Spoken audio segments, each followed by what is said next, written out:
ওদের পিছনে ৩ মাস আগে থেকে ঘুরতে হয় ডেটের জন্য ভাই। রিসেন্ট একটা গান হিট হয়েছে না, কালা কালা, সবাই ডাকলে পা, আমারটা হয়তো চোখে পড়ে। খারাপ বলে আমি জানতে চাই।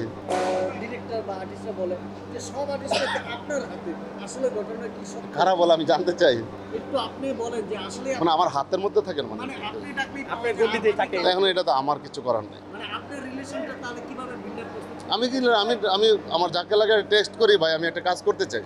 উনি যদি আমাকে ডেটটা দেয়, এই ফল তো আমার না।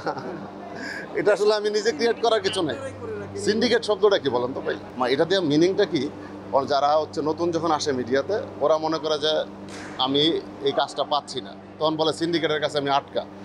কখনো একজন শিল্পী 2025 সালে যদি বলে সিন্ডিকেটের আওতায় পড়ে, রং। ওর যদি ক্যাপাবিলিটি থাকে ওর পিছনে ঘুরবে। আপনি এই যে ইয়াস, তটিনী, তসিফ, জোবান বা নিহা, ওদের পিছনে 3 মাস আগে থেকে ঘুরতে হয় ডেটের জন্য ভাই। তাহলে সিন্ডিকেটের মানে কি? নিশ্চয়ই ওদের যোগ্যতাটা প্রমাণ করছে, অল্প দিন হয়েছে না ওরা আসছে। আপনার ডিজিটাল, এখন ডিজিটাল হওয়ার কারণে যে কোনো শিল্পীর মানে প্রতিভা কেউ আটকে রাখতে পারবে আপনার মনে হয়?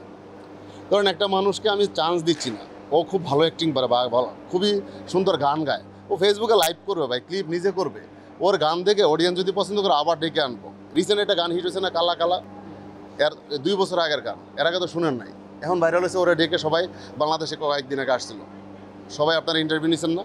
এটা সিন্ডিকেটের আওতায় পড়ছে? কেউ আটকাতে পারবে না ভাই। আর যে আমাকে যে প্রশ্নটা করছে এগুলো আমিও শুনি মাঝে মধ্যে, আমি ডাকলে পাই, সবাই ডাকলে পা, আমারটা হয়তো চোখে পড়ে।